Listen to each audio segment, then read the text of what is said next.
Hello everyone, welcome back to my channel. So thank you all for supporting me.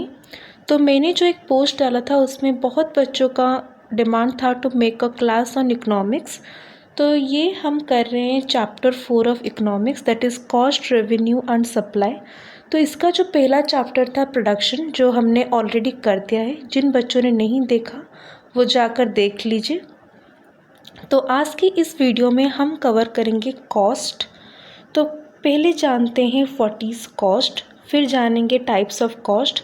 तो ये cost के बारे में बस हमको इतना ही जानना है कि कॉस्ट क्या होता है एंड इसके बहुत सारे टाइप्स। तो प्रीवियस क्लास में आपने प्रोडक्शन जाना होगा कि प्रोडक्शन मेनली क्या होता है कि जो भी हम गुड्स एंड सर्विसेज प्रोड्यूस करते हैं टू सेटिस्फाई ह्यूमन वांट्स।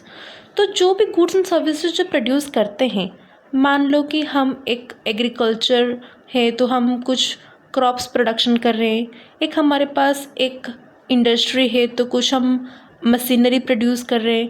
तो जो भी सेक्टर हो हम कुछ प्रोड्यूस करते हैं।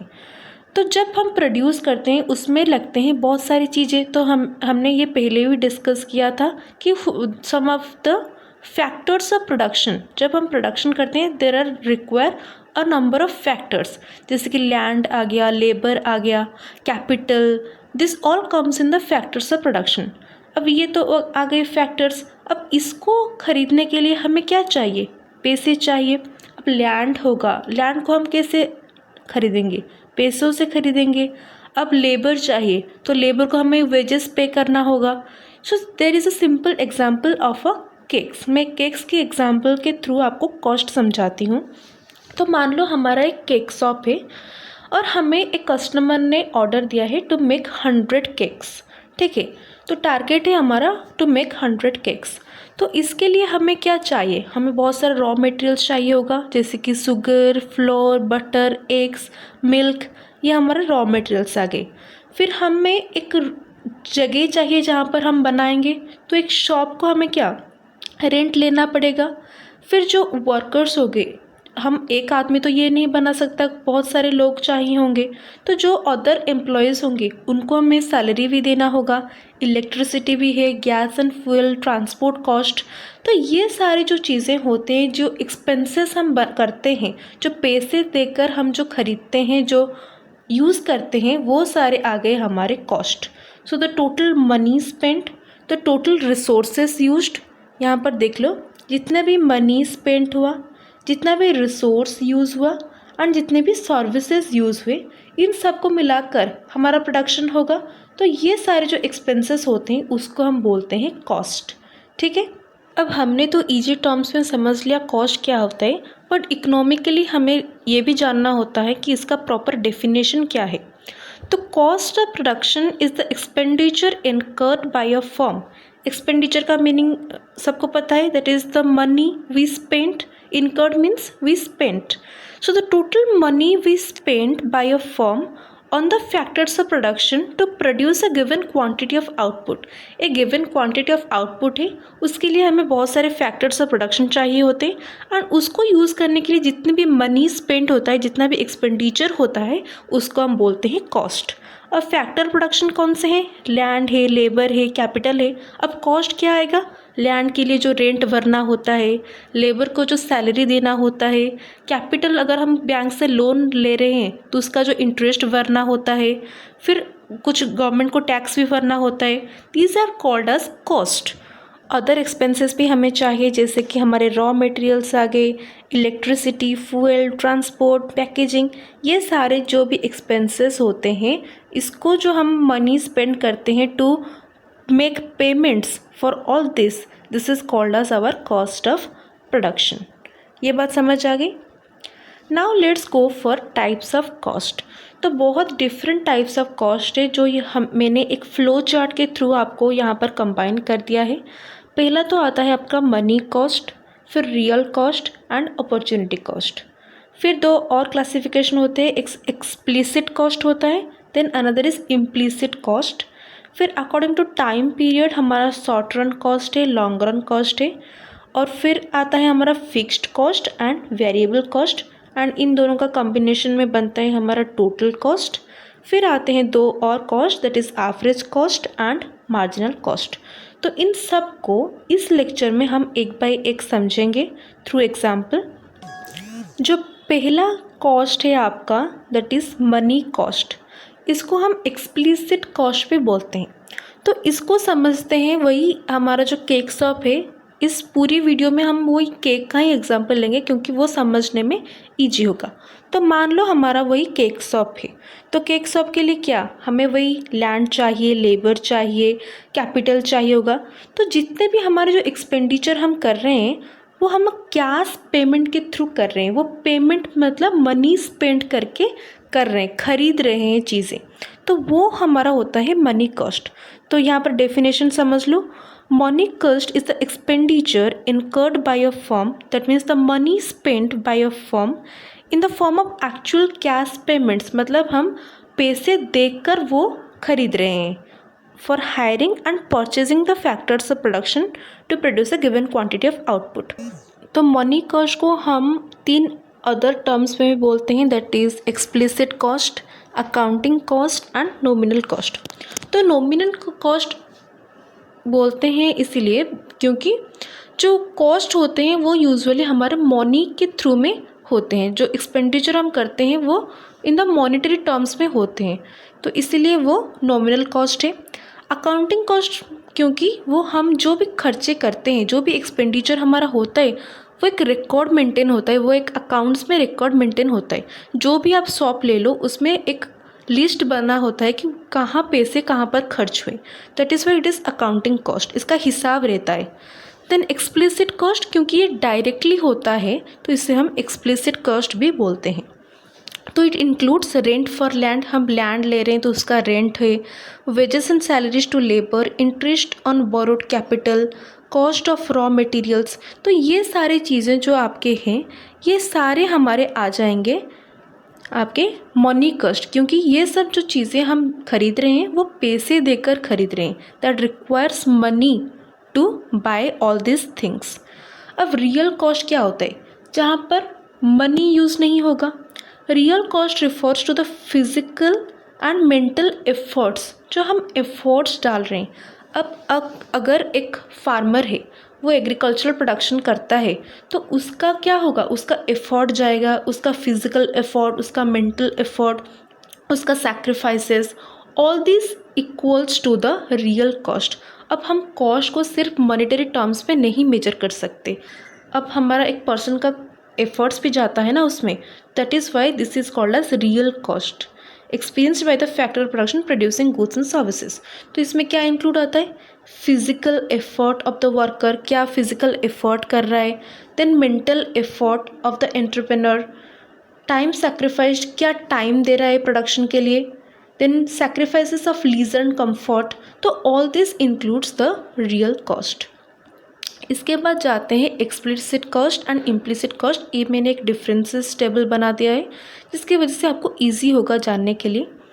तो एक्सप्लिसिट कॉस्ट तो हमने पहले डिस्कस कर लिया था कि जो कैश हम देकर, जो मनी स्पेंड करके हम जो खरीद रहे हैं चीज़ें फॉर द फैक्टर और प्रोडक्शन, उसको हम बोलते हैं explicit cost. So the actual cash expenditure incurred by a firm on factors of production. तो ये एक्चुअल कैश पेमेंट हो रहा है, वो मॉनेटरी टर्म्स में हो रहा है, and it is also recorded in the book of accounts. And वो डायरेक्ट एंड विजिबल कॉस्ट है, वो सबको दिख रहा है कि यहाँ पर पैसे खर्च हुए हैं। एंड रिसोर्स हायर्ड और परचेज फ्रॉम अदर्स, जैसे कि एग्जाम्पल आ गया rent, wages, salaries, interest, this all comes on the explicit cost, जिसको हम अदर वर्ड्स में बोलते हैं मनी कॉस्ट। फिर इम्प्लिसिट कॉस्ट क्या आ गया, implicit cost estimate values of firms own resources used in production for which no cash payment is made। तो इसका मतलब क्या है, अगर आप एक बेकरी शॉप खोल रहे हो, ठीक है, तो आपके लिए बहुत सारे फैक्टर्स चाहिए होंगे प्रोडक्शन के लिए। तो मान लो कि आपके पास एक बिल्डिंग है, एक छोटा सा बिल्डिंग है जिसको आप यूज़ करोगे एज अ बेकरी शॉप। तो आपको अभी लैंड की कोई रेंट नहीं भरनी पड़ेगी, बिल्डिंग की कोई रेंट नहीं भरनी पड़ेगी। तो ये आपका क्या ओन बिल्डिंग है, सेल्फ ओन्ड बिल्डिंग, जो आप यूज़ कर रहे हैं फॉर द प्रोडक्शन। इसके लिए आपको कोई पैसे देने की ज़रूरत नहीं है, that is why it is called as implicit cost. जहाँ पर आपको कोई एक्चुअल पेमेंट नहीं करने की ज़रूरत है एंड इसका कोई रिकॉर्ड भी नहीं है क्योंकि वो अपना है, तो इसमें क्या रिकॉर्ड करना। And it is indirect and hidden cost, तो ये सबको दिखता नहीं है क्योंकि ये आपका अपना लैंड है। तो आप यहाँ पर कोई आउटसाइडर ऐसे देख के नहीं जान पाएगा कि आपने ये खर्चा किया है यहाँ पर। Resource burned and used by the producer, जैसे कि एग्जांपल मान लो रेंट ऑफ ओन बिल्डिंग, आपने अपना एक खुद का बिल्डिंग है तो वहाँ पर आपको रेंट भरने की कोई ज़रूरत नहीं है। देन इंटरेस्ट ऑन कैपिटल, आपका खुद का कैपिटल अगर हमने लिया है तो इसमें भी कोई ज़रूरत नहीं है। सैलरी ऑफ द ओनर, अब आप एक बेकरी शॉप हो एंड उसका ओनर आप खुद ही हो, तो आपको उस सैलरी में जो पैसे जाएंगे वो थोड़ी आपके काउंट होंगे, because that is your own money. And use of own land और मशीनरी, जो चीज़ें अपने खुद के होते हैं, वन रिसोर्सेस होते हैं जो प्रोडक्शन में यूज़ होते हैं, उसको हम काउंट नहीं करते in the accounting. So that is why this is called as implicit cost. समझ आ गया। फिर चलते हैं अपॉर्चुनिटी कॉस्ट, जिसको हम बोलते हैं alternative cost. Opportunity cost is the value of next best alternative forgone or sacrificed when one alternative is chosen over another। I hope सबको समझ आ रहा है। अगर नहीं आ रहा है तो समझ लो, एग्जाम्पल के थ्रू ही समझते हैं। तो आपके पास, जैसे कि मैंने पहले बोला था कि आपके पास एक छोटा सा बिल्डिंग है, ठीक है, छोटा सा बिल्डिंग है, तो आपके पास दो ऑप्शन है कि आप आइदर इसे केक शॉप बना सकते हो या फिर इसको रेंट देकर कुछ पैसे कमा सकते हो, मतलब किसी और लोगों को रेंट दे दो, वहाँ से पैसे कमाओ। तो दो ऑप्शन है, तो आपने चूज़ किया कि नहीं ठीक है, मैं एक अपना बेकरी शॉप खोलूँगा, उससे ज़्यादा पैसे आएंगे। तो ये आपका डिसीज़न हुआ। तो आपने चूज़ क्या किया, आपने यहाँ पर चूज़ किया कि मैं बेकरी खोलूँगा, ठीक है। तो आपका रेंट जो ऑप्शन था, जो रेंट देना पड़ेगा 25,000, ये आपका क्या कैंसिल हो गया, ये आपका सैक्रिफाइस हो गया। सो जो चीज़ आपकी सैक्रिफाइस हो गई थी एक अदर को चूज़ करने के लिए, वो ही आपका ऑल्टरनेटिव कॉस्ट है। अगर आपने रेंट चूज़ किया होता तो स्टार्ट अ बेकरी जो ऑप्शन है वो आपका हो जाता ऑल्टरनेटिव कॉस्ट। तो आपने ये चूज़ किया तो जो नेक्स्ट था वो आपका अपॉर्चुनिटी कॉस्ट बन गया। So value of a next best alternative foregone, जो आपने सैक्रिफाइस कर लिया वही आपका अपॉर्चुनिटी कॉस्ट है। इसको हम ऑल्टरनेटिव कॉस्ट भी बोलते हैं। This arises due to scarcity of resources, तो आपको चॉइसेस क्यों बनानी पड़ी, क्योंकि आपके पास रिसोर्सेज अनअवेलेबल थे, तो आपको सोचना पड़ा कि मैं ये करूँ या वो करूँ। Represents the benefit sacrificed, no actual cash payment, तो ये आपका डिसीजन है, तो इसमें कोई कैश पेमेंट आपका रिक्वायर नहीं है। अब समझते हैं दो और type of cost, that is fixed cost and variable cost. तो ये तो आपने बहुत ही पढ़ लिया होगा, फिक्स्ड फैक्टर था, वेरिएबल फैक्टर था, तो इसका मीनिंग वही सेम है, सिर्फ इसका कॉस्ट ऐड हो गया है। तो fixed cost is the cost that doesn't change with the change in the level of output. अगर आपका आउटपुट बढ़ रहा है या फिर आउटपुट कम हो रहा है तो इसमें जो फिक्स्ड फैक्टर्स होते हैं कुछ, वो चेंज नहीं होगी। आप फिक्स्ड फैक्टर का जो भी कॉस्ट पे कर रहे हो वो उतना ही सेम रहेगा। लो एग्जांपल से समझते हैं कि आपका वही बेकरी शॉप है, तो बेकरी शॉप में क्या लगेगा, कुछ मशीन्स लगेंगी, कुछ इक्विपमेंट्स होंगी, बिल्डिंग होगा, तो ये सब जो है हमारे वो फिक्स्ड फैक्टर हैं, क्योंकि वो हम चेंज नहीं कर रहे हैं। प्रोडक्शन अगर हमारा 200 ज़्यादा प्रोडक्शन करने के लिए आ गया, कि हमारा एक क्लाइंट है तो उसने बोल दिया कि आपको 200 ज़्यादा बनाने हैं केक्स, तो आप तो ये नहीं है कि बिल्डिंग चेंज कर दोगे या फिर जो मशीन से वो चेंज कर दोगे। आप वेरिएबल फैक्टर जो होते हैं, जो चेंज कर सकते हैं, वो चेंज करोगे, ठीक है। तो फिक्स्ड जो फैक्टर्स होते हैं उसका कोई चेंज नहीं होगा, दैट मीन्स जो कॉस्ट होगा वो भी फिक्स्ड रहेगा। So that it remains constant even the output changes incurred even the output is zero. अगर हमारा प्रोडक्शन हो भी नहीं रहा है, कुछ ऑर्डर वर्डर नहीं है, कुछ प्रोडक्शन नहीं हो रहा है, तो फिर भी आपका जो फिक्स्ड कॉस्ट है वो कांस्टेंट रहेगा। इसका मतलब है कि अगर आपका प्रोडक्शन या फिर केक का कोई ऑर्डर नहीं आया, फिर भी आपको रूम का रेंट पे करना पड़ेगा, जो आपके कुछ परमानेंट एम्प्लॉयज़ होंगी उनको सैलरी देनी पड़ेगी। तो ये कुछ फैक्टर्स होते हैं जिसको आप पेमेंट करना ही करना है। ठीक है। ये सारे जो कॉस्ट होते हैं, ये सारे जो एक्सपेंडिचर होते हैं, उसको हम फिक्स्ड कॉस्ट बोलते हैं। This cost are committed and can not be avoided in the short run. तो शॉर्ट रन के बारे में नेक्स्ट यहाँ पर हम पढ़ेंगे। इसका एग्जाम्पल है rent of a building, insurance, salaries of a permanent staff. So ये सारे आ गए फिक्स्ड कॉस्ट में। एंड इसका जो ग्राफ होगा वो भी कांस्टेंट ही रहेगा। Total fixed cost remains constant at all level of output, ये चेंज नहीं होगा, ये हमारा कांस्टेंट है। वेरिएबल कॉस्ट इसका अपोजिट है, जो चेंज होता रहता है।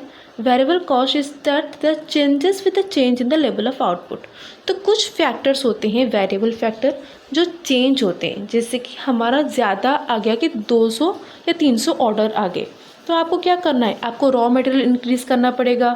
जो एम्प्लॉयज़ थे कुछ और एम्प्लॉयज़ ऐड करने पड़ेंगे, कुछ पैकेजिंग के लिए एक्सपेंसेस ज़्यादा करना पड़ेगा। तो कुछ जो चीज़ें होती हैं जो आपको इंक्रीज़ करना होता है या फिर डिक्रीज़ करना होता है, उसको हम बोलते हैं variable cost. It varies directly with the level of output. अगर आउटपुट चेंज हो रहा है तो ये भी वेरी करेगा। Zero when the output is zero, अगर हमारा कोई ऑर्डर नहीं है, हमारा आउटपुट ज़ीरो है, तो ये भी ज़ीरो आ जाएगा, क्योंकि इसका कोई ज़रूरत ही नहीं है। अगर कोई प्रोडक्शन नहीं करना है तो हम रॉ मटेरियल क्यों खरीदेंगे। That is why zero when the output is zero. This cost can be reduced or avoided in the short run. Total variable cost, जिसका जो ग्राफ है ये देख लो, it changes with the level of output. अगर हमारा output increase हो रहा है तो ये हमारा ग्राफ भी, हमारा जो वेरिएबल कॉस्ट भी इंक्रीज़ होगा। टोटल कॉस्ट वही फिक्स्ड फैक्टर जो है, फिक्स्ड कॉस्ट जो है एंड वेरिएबल कॉस्ट जो है, इसका कॉम्बिनेशन में बनता है टोटल कॉस्ट। तो total cost is a total expenditure incurred by a firm in producing a given quantity of output. जितना भी खर्चा हमने किया वो फिक्स्ड फैक्टर से हो या फिर वेरिएबल फैक्टर से हो, उन सब का कॉम्बिनेशन और सम अप बन के बनता है टोटल कॉस्ट। तो इसका फॉर्मूला आप याद कर लो। इसका फॉर्मूला है total cost is equals to, तो इसका फॉर्मूला आप याद कर लो। That shows total cost is equals to total fixed cost plus total variable cost. ठीक है, तो इसका कुछ पॉइंट्स है जो आपको याद करने हैं, जैसे कि total cost consist of fixed cost and variable cost. Total cost increases as the level of output increases due to an increase in variable cost. तो मान लो टोटल वेरिएबल कॉस्ट में क्या हुआ, हमारा चेंजेस हुआ है। ठीक है, तो अब क्या होगा, टोटल कॉस्ट भी इंक्रीज़ होगा ना। तो अगर हमारा प्रोडक्शन 100 हमने ज़्यादा कर लिए, ठीक है, तो ये भी उसके हिसाब से इंक्रीज़ होगा। ये तो हमारा कांस्टेंट है ना, तो अगर ये इंक्रीज़ होगा तो टोटल कॉस्ट भी इंक्रीज़ होगा। अगर मान लो कि हमारा when the output is zero, हमारा कुछ प्रोडक्शन नहीं हो रहा है, तो इसका वैल्यू जो है वो ज़ीरो है। तो total cost is equals to total fixed cost. तो अगर टोटल वेरिएबल कॉस्ट जीरो है तो क्या टोटल कॉस्ट जीरो होगा? नहीं, क्योंकि कुछ फिक्स्ड फैक्टर्स हैं जिसके लिए आपको पेमेंट करनी होगी। अगर वेरिएबल कॉस्ट के लिए आप पेमेंट नहीं कर रहे, वेरिएबल फैक्टर्स के लिए आप पेमेंट नहीं कर रहे, फिर भी आपको फिक्स्ड फैक्टर मतलब जो लैंड है, कुछ परमानेंट एम्प्लॉयज़ है, उनको आपको पेमेंट करना होगा। तो फिर इसका जो वैल्यू हो गए वो तो आपका कांस्टेंट है। That means TC will equal to total fixed cost. Total cost is measured in monetary terms. I hope सबको समझ आ गया ये चीज़।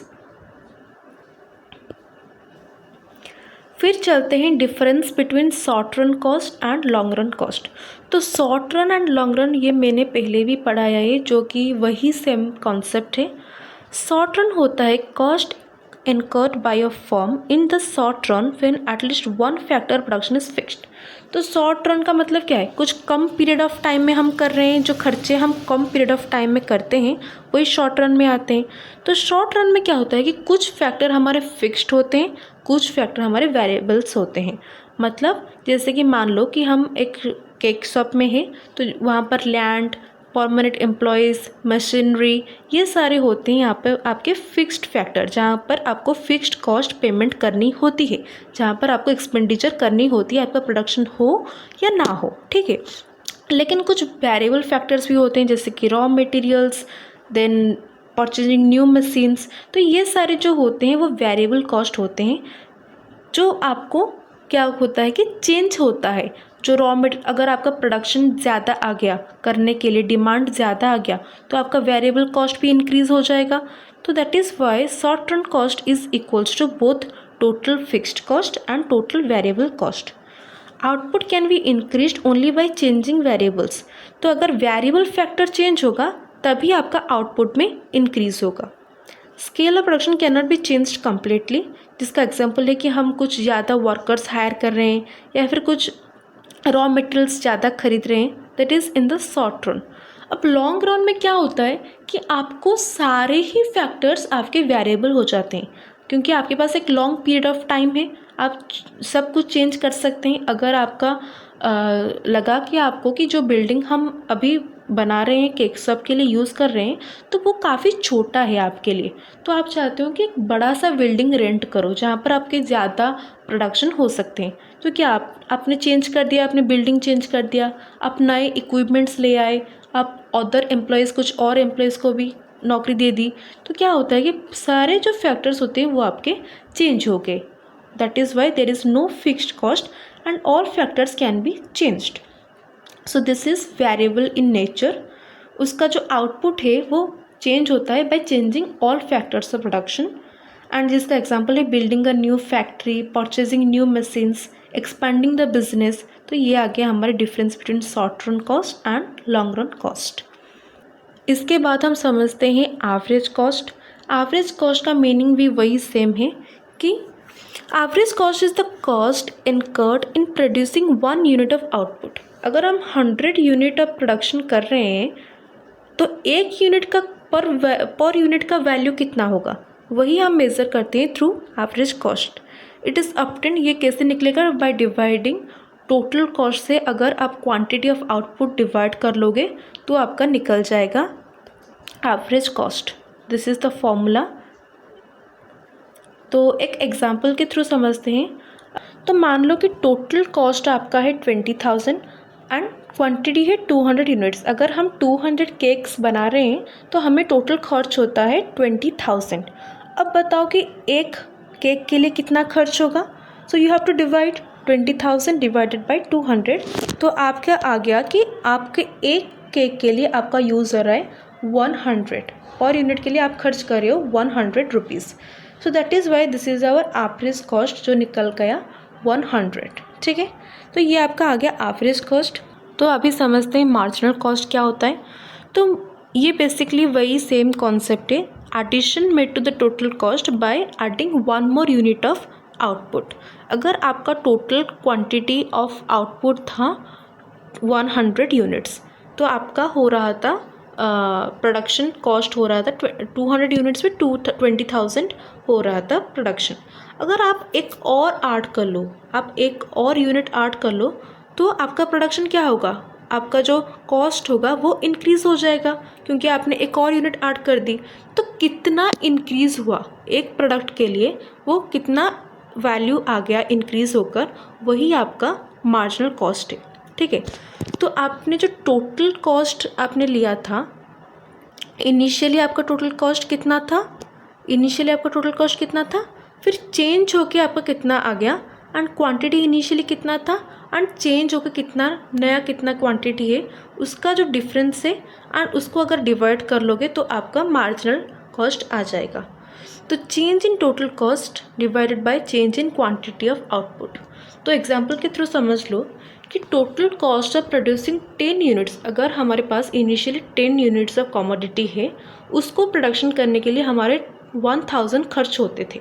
ठीक है, अगर हमने एक और यूनिट ऐड कर दिया, 10 केक्स बनाने के लिए 1000 खर्च हो रहे थे, हमने एक और केक बनाने का ऑर्डर आ गया, तो फिर हमारे खर्चे हुए 1150। ठीक है, तो पहले 1000 खर्च हो रहे थे, अब 1150 खर्च हो रहे हैं। तो अब हमारा मार्जिनल कॉस्ट कैसे निकलेगा, तो इसका जो डिफरेंस है एंड इसका जो डिफरेंस है उसको डिवाइड कर लोगे तो आपका आ जाएगा। दैट मीन्स 1150 माइनस 1000, उसको डिवाइड कर लोगे 11 माइनस 10, तो कितना कॉस्ट में चेंजेस हुआ, कितना क्वांटिटी में चेंजेस हुआ, उसका जो डिवीज़न है that is our marginal cost. So 11th unit जो हमने ख़रीदा था, तो पहले पर यूनिट कितना है, इसमें बताओ कि एवरेज कॉस्ट कितना होगा। अगर मान लो कि 1000 यूनिट ऑफ कमोडिटी में 1000 कॉस्ट में हमारा 10 यूनिट्स ऑफ प्रोडक्शन हो रहा था, 10 केक्स के लिए 1000 हो रहा था, तो एवरेज कॉस्ट कितना निकलेगा 1000 divided by 10, that is our कितना आ गया 100 आ गया। तो एवरेज कॉस्ट हमारा 100 है, मतलब पर केक के लिए हम 100 यूज़ कर रहे थे, 100 रुपीज़ यूज़ कर रहे थे। फिर हम एक और केक जब बना दिए तो हमारा 150 मार्जिनल कॉस्ट यूज हो गया। अब बताओ इंक्रीज़ हुआ डिक्रीज़ हुआ? तो मार्जिनल कॉस्ट एवरेज कॉस्ट से इंक्रीज़ हो गया। तो पहले वो 100 था, अब इंक्रीज़ हो के 150 हो गया, मीन्स 50 का डिफरेंस हो गया, 50 इंक्रीज़ हो गया मार्जिनल कॉस्ट में। तो इसका जो डिफरेंस है that is relationship between marginal cost and average cost. इसको, ये हमारा फाइनल कॉन्सेप्ट है, इसको समझ लेते हैं। तो ये हमें समझाता है the relationship between marginal cost and average cost. तो मान लो कि मार्जिनल कॉस्ट एवरेज कॉस्ट से कम है, ठीक है। हम जो 10 केक बनाने के लिए 1000 यूज़ हो रहा था, इस एग्जाम्पल को माइंड में रखो, ठीक है। 10 केक्स बनाने के लिए हमारा यूज़ हो रहा था 1000 रुपीज़। अगर हमने 11 केक जो बनाया, हमने एक और केक जो बनाया, उसके लिए हमारा इंक्रीज़ हुआ सपोज़ 950 रुपीज़ मान लो। तो क्या हुआ कि हमारा जो मार्जिनल कॉस्ट है वो एवरेज कॉस्ट से कम हो गया। मार्जिनल कॉस्ट था 1000 divide by 100, that is 1000 divide by 10 आपका 100 था। फिर जो मार्जिनल कॉस्ट है वो क्या हुआ, वो डिक्रीज़ हो गया ना, वो 950 डिवाइडेड बाई 10 हो जाएगा, दैट मीन्स वो कम हो गया। तो इस सिचुएशन में क्या होता है कि जो नेक्स्ट एवरेज कॉस्ट आप निकालते हो वो डिक्रीज़ हो जाता है।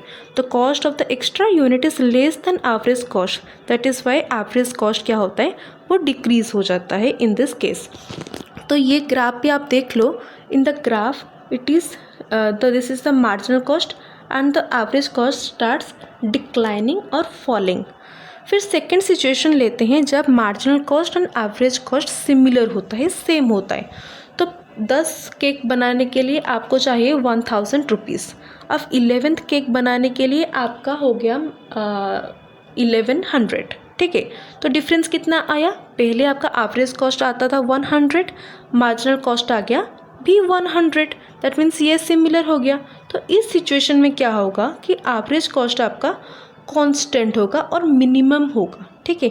इस ग्राफ में वो आपका कांस्टेंट हो जाएगा, मतलब दोनों का जो इक्वल जो रेशियो है वो आपका कांस्टेंट हो जाएगा। एंड जो एवरेज कॉस्ट है वो it will be at the minimum point and remains unchanged. फिर थर्ड सिचुएशन मान लो, जो कि जो थर्ड सिचुएशन है हमारा, ये सिचुएशन है कि हमारा जो मार्जिनल कॉस्ट है वो एवरेज कॉस्ट से ज़्यादा हो रहा है, ठीक है।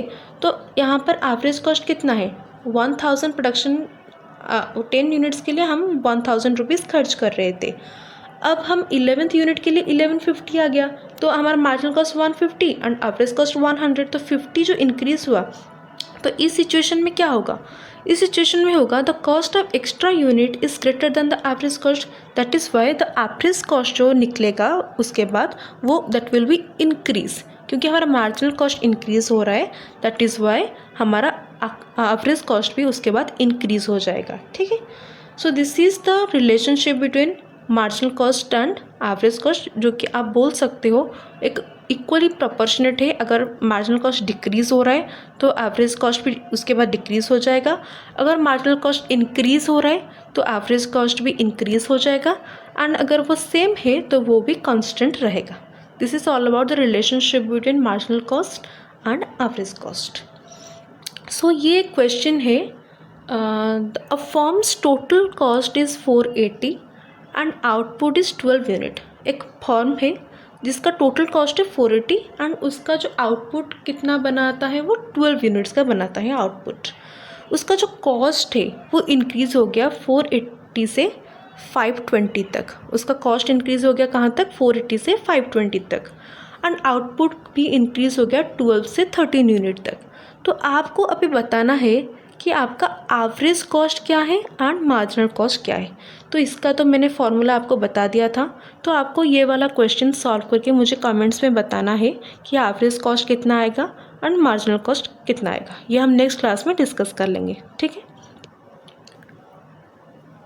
सो this is all about today's class. इस क्लास में हमने टाइप्स ऑफ कॉस्ट पढ़े, कॉस्ट क्या होता है पढ़ा, डिफरेंट टाइप्स ऑफ कॉस्ट पढ़ा।